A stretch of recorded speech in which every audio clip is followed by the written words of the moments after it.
지난 회 요약. 지난 시간, 우리는 인간이 무엇인지 배웠습니다. 영혼은 육체의 형상이고, 인간은 둘의 통합된 실체입니다. 지성과 의지를 가진 이성적이고 자유로운 존재죠. 이제 질문이 바뀝니다. 이 인간은 어떻게 살아야 하는가? 이것이 윤리학의 질문입니다. 토마스 아퀴나스는 신학대전의 절반을 윤리학에 할애했습니다. 그만큼 중요하게 여긴 거죠. 그의 윤리학은 한 질문에서 시작합니다. 인간의 궁극 목적은 무엇인가? 그리고 그 답을 찾아가는 여정이 덕의 길입니다. 오늘 우리는 토마스와 함께 행복을 탐구하고 그곳에 이르는 덕의 길을 걷겠습니다. 이제 시작합니다. 행복, 모든 이의 목표. 당신은 무엇을 원하십니까? 이 질문을 받으면 사람들은 다양하게 답합니다. 돈을 벌고 싶어요. 건강하고 싶어요. 사랑하는 사람과 함께 있고 싶어요. 토마스는 묻습니다. 왜요? 돈은 필요한 걸 사기 위해서죠. 그럼 왜 그걸 사고 싶으세요? 그게 있으면 행복할 것 같아서요. 건강은 왜 원하세요? 건강해야 하고 싶은 일을 할 수 있으니까요. 왜 그 일을 하고 싶으세요? 그게 저를 행복하게 하니까요. 보이시나요? 모든 길이 행복으로 통합니다. 토마스는 말합니다. 행복은 모든 인간 행위의 궁극 목적이다. 이것은 선택이 아닙니다. 본성입니다. 돌이 아래로 떨어지는 것처럼 인간은 행복을 향해 움직입니다. 우리는 행복을 원하지 않을 수 없습니다. 하지만 여기서 중요한 구분이 나옵니다. 행복 자체를 원하는 것은 필연적입니다. 무엇이 행복인지는 우리가 판단해야 합니다. 여기서 실수가 생깁니다. 많은 사람들이 진짜 행복이 아닌 것을 행복으로 착각합니다. 거짓 행복의 유혹들. 토마스는 신학대전에서 체계적으로 묻습니다. 행복은 부인가? 아니다. 부는 수단일 뿐이다. 우리는 돈 그 자체를 원하는 게 아니라 돈으로 살 수 있는 것을 원한다. 게다가 부자도 불행할 수 있다. 행복은 명예인가? 아니다. 명예는 다른 사람의 평가다. 외적인 것이다. 진정한 선은 내적이어야 한다. 게다가 나쁜 사람도 명예를 얻을 수 있다. 행복은 권력인가? 아니다. 권력도 수단이다. 권력자들도 불안하고 두려워한다. 권력을 잃을까봐 말이다. 행복은 쾌락인가? 부분적으로 맞다. 행복에는 쾌락이 따른다. 하지만 쾌락 자체가 행복은 아니다. 동물도 쾌락을 느낀다. 인간 고유의 행복은 더 높아야 한다. 행복은 육체의 건강인가? 아니다. 건강은 좋은 것이지만 그것만으로는 충분하지 않다. 건강한 사람도 불행할 수 있다. 그렇다면 도대체 무엇이 행복입니까? 토마스는 아리스토텔레스를 따라 답합니다. 행복은 최고 능력의 최고 대상에 대한 완전한 활동이다. 무슨 뜻일까요? 인간의 최고 능력은 지성입니다. 지성의 최고 대상은 진리, 궁극적으로 신입니다. 따라서 행복은 지성이 신을 완전히 인식하는 것이다. 이것을 지복직관, 비지오, 베아티피카, 복된 봄이라고 합니다. 진짜 행복, 지복직관. 지복직관, 신을 직접 보는 것. 이것이 토마스가 말하는 완전한 행복입니다. 왜일까요? 인간 지성은 무한한 갈망을 가지고 있습니다. 진리를 알고 싶어 합니다. 하나를 알면 또 다른 것이 궁금해집니다.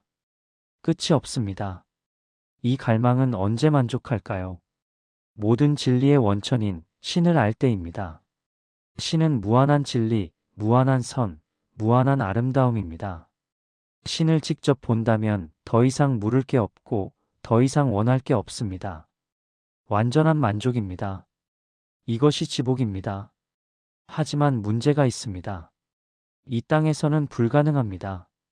왜냐하면 첫째, 우리 지성은 육체에 의존합니다. 감각에서 출발해야 합니다. 하지만 신은 감각할 수 없습니다. 둘째, 우리의 자연적 능력은 유한합니다. 무한한 신을 완전히 파악할 수 없습니다.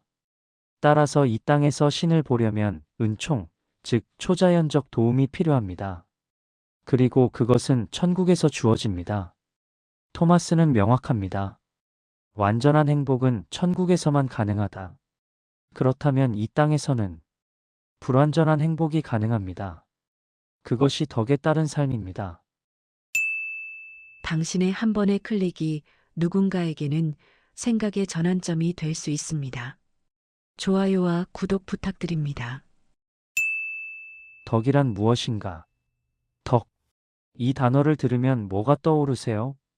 착한 사람, 도덕적인 사람. 뭔가 딱딱하고 재미없는 느낌? 하지만 토마스에게 덕은 다릅니다. 덕은 탁월성이다. 칼의 덕은 잘 베는 것입니다. 말의 덕은 빨리 달리는 것입니다. 피아니스트의 덕은 아름답게 연주하는 것입니다. 인간의 덕은 인간답게 탁월하게 사는 것입니다. 좀 더 정확히 토마스는 정의합니다. 덕은 선을 향한 습관적 성향이다. 세 가지 핵심이 있습니다. 첫째, 습관. 덕은 한두 번의 선한 행위가 아닙니다. 반복을 통해 몸에 밴 성향입니다. 피아노를 한 번 친다고 피아니스트가 아닙니다. 수년간 연습해서 자연스럽게 연주할 수 있을 때 피아니스트죠. 마찬가지로 한 번 정직하게 행동한다고 정직한 사람이 아닙니다. 항상 정직하게 행동하는 것이 습관이 될 때 정직한 사람입니다. 둘째, 성향. 덕은 우리를 특정 방식으로 행동하도록 기울게 합니다. 용기 있는 사람은 위험 앞에서 자연스럽게 당당합니다. 노력하지 않아도 그렇게 됩니다. 셋째, 선을 향함. 덕은 항상 좋은 것을 지향합니다. 나쁜 것을 잘하는 습관적 성향도 있습니다. 그건 덕이 아니라 악덕입니다. 덕은 어떻게 얻을까요? 반복된 올바른 행위를 통해서입니다. 정의롭게 행동하면 정의로운 사람이 됩니다. 용감하게 행동하면 용감한 사람이 됩니다. 덕은 타고나는 게 아닙니다. 만들어지는 것입니다. 사추덕, 자연적 덕의 세계. 토마스는 아리스토텔레스와 플라톤을 따라 사추덕을 제시합니다. 카르디날은 경첩 카르도에서 왔습니다. 문이 여기에 달려 돌아가듯 모든 덕이 이 네 가지에 달려 있다는 뜻입니다. 1. 지혜, 실천 지혜. 이것은 이론적 지식이 아닙니다. 지금 여기서 무엇을 해야 하는가를 아는 것입니다. 세 단계가 있습니다. 숙고, 상황을 잘 살핀다. 판단, 옳은 것을 판단한다. 명령, 실행하라고 명령한다. 지혜로운 사람은 추상적으로 선이 무엇인지만 아는 게 아니라 구체적 상황에서 최선을 찾아냅니다. 정직이 선이라는 걸 압니다. 하지만 중병 환자에게 잔인한 진실을 말해야 할까요? 지혜는 이런 복잡한 상황에서 진정으로 선한 것을 찾습니다. 이 정의, 타인에게 합당한 것을 줌. 정의는 각자에게 그의 것을 주는 것입니다. 빚을 갚는 것, 약속을 지키는 것, 법을 따르는 것, 권리를 존중하는 것. 정의는 관계의 덕입니다. 나 혼자만의 문제가 아니라 타인과의 관계에서 드러납니다. 토마스는 여러 종류의 정의를 구분합니다. 교환적 정의, 거래에서 공정함. 분배적 정의, 각자의 공헌에 따라 나눔. 법적 정의, 공동선을 위한 법 준수. 3. 용기, 어려움 앞에서 굳건함. 용기는 무모함이 아닙니다. 두 가지 작용이 있습니다. 공격, 어려운 선을 향해 나아감. 견딤, 악을 견뎌냄. 진짜 용기는 두려움을 느끼지 않는 것이 아니라 두려움에도 불구하고 옳은 일을 하는 것입니다. 순교자들이 그 극치입니다. 죽음이 두렵지만 신앙을 위해 견딥니다. 하지만 일상의 용기도 있습니다. 어려운 대화를 시작하는 것, 불의에 맞서는 것, 고통스러운 치료를 견디는 것. 4. 절제, 욕망의 조절. 절제는 쾌락을 부정하는 게 아닙니다. 올바르게 즐기는 것입니다. 주로 음식, 음료, 성과 관련됩니다. 육체적 쾌락들이죠. 절제로운 사람은 먹되 과식하지 않습니다. 마시되 취하지 않습니다.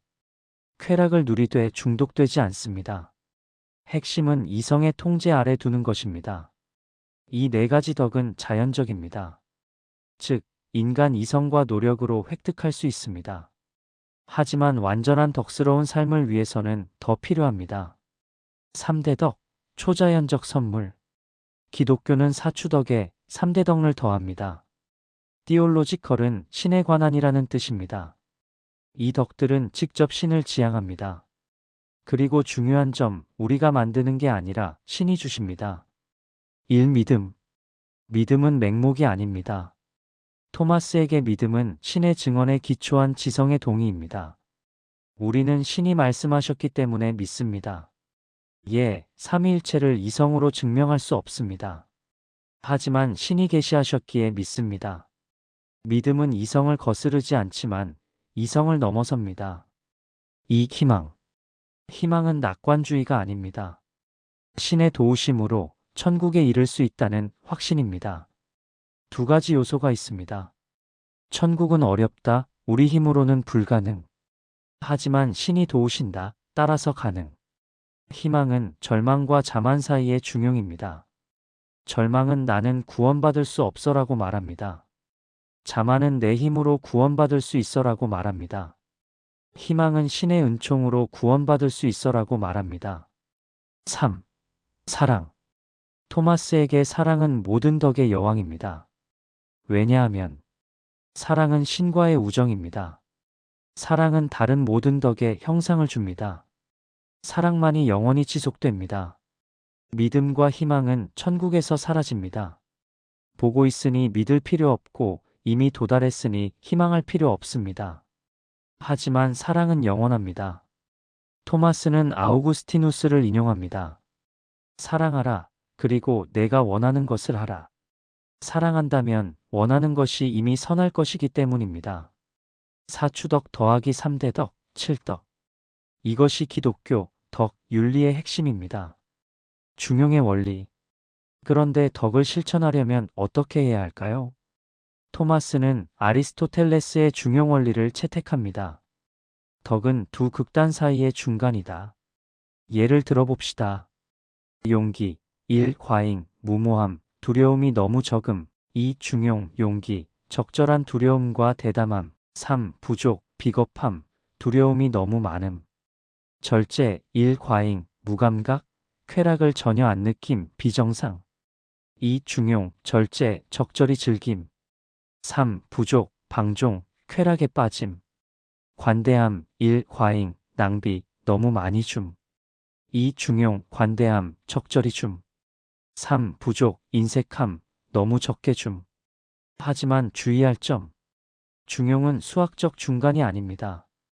예로 10kg을 먹는 것과 2kg을 먹는 것 사이의 중간은 6kg입니다. 하지만 누군가에게는 6kg이 과식이고 누군가에게는 부족합니다. 중용은 그 사람에게 맞는 적절한 것입니다. 그리고 어떤 것은 중용이 없습니다. 절대악, 살인, 간음, 도둑질. 이것들은 적당히 할 수 없습니다. 조금이라도 나쁩니다. 절대선, 신에 대한 사랑. 이것은 과하다 할 수 없습니다. 많을수록 좋습니다. 덕의 성장과 은총. 덕은 어떻게 자랄까요? 자연적 덕 사추덕은 반복된 행위로 자랍니다. 정의롭게 행동하면 정의로운 사람이 됩니다. 용감하게 행동하면 용감한 사람이 됩니다. 마치 근육처럼 쓸수록 강해집니다. 하지만 초자연적 덕 3대 덕은 다릅니다. 이것들은 우리가 만드는 게 아니라 신이 주시는 것입니다. 세례 때 주입됩니다. 그럼 우리는 아무것도 안 해도 되나요? 아닙니다. 신이 씨앗을 주시지만 우리가 키워야 합니다. 믿음의 씨앗은 있지만 공부하고 기도하고 실천하면서 자랍니다. 사랑의 씨앗은 있지만 이웃을 섬기고 용서하고 희생하면서 자랍니다. 토마스의 아름다운 통찰. 은총은 자연을 완성한다. 자연적 노력과 초자연적 은총이 협력합니다. 우리가 할 수 있는 것, 사추덕을 하면 신이 우리가 할 수 없는 것, 3대 덕을 주십니다. 그리고 둘이 함께 작동할 때 진정한 덕스러운 삶이 가능합니다. 노년 덕의 열매를 맺을 때 시니어 여러분께 특별히 말씀드립니다. 노년은 덕의 완성기입니다. 지혜는 경험과 함께 자랍니다. 오랜 세월 동안 보고 겪으면서 무엇이 진정으로 중요한지 알게 됩니다. 정의는 성숙한 관계에서 빛납니다. 수십 년 함께 산 부부, 오랜 친구, 다음 세대를 돌보는 마음. 용기는 고난을 통해 단련됩니다. 질병, 상실, 외로움을 견뎌내면서 더 깊은 용기가 생깁니다. 절제는 욕망이 잠잠해지면서 더 쉬워집니다. 젊은 시절의 격렬한 욕망이 누그러지고 평온함이 옵니다. 그리고 3대 덕. 믿음은 긴 인생을 통해 시험받고 깊어집니다. 희망은 생의 마지막을 바라보며 더 절실해집니다. 사랑은 모든 것을 경험한 후 가장 순수해집니다. 토마스는 말합니다. 노년의 지혜는 청년의 열정보다 귀하다. 덕은 하루아침에 이루어지지 않습니다. 평생의 여정입니다. 그리고 그 여정의 끝에서 우리는 덕의 열매를 수확합니다.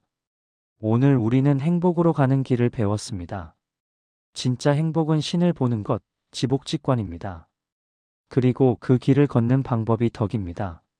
사추덕으로 자연적 탁월성을 기르고 3대 덕으로 초자연적 선물을 받습니다. 다음 시간에는 더 구체적으로 들어갑니다. 옳고 그름을 판단하는 기준은 무엇인가? 토마스의 자연법 이론과 양심론입니다. 영원법, 자연법, 인정법의 관계, 그리고 양심의 작동 원리를 배웁니다. 제목은 옳고 그름을 판단하는 기준, 자연법과 양심입니다. 함께 해주셔서 감사합니다. 좋아요와 구독 부탁드립니다.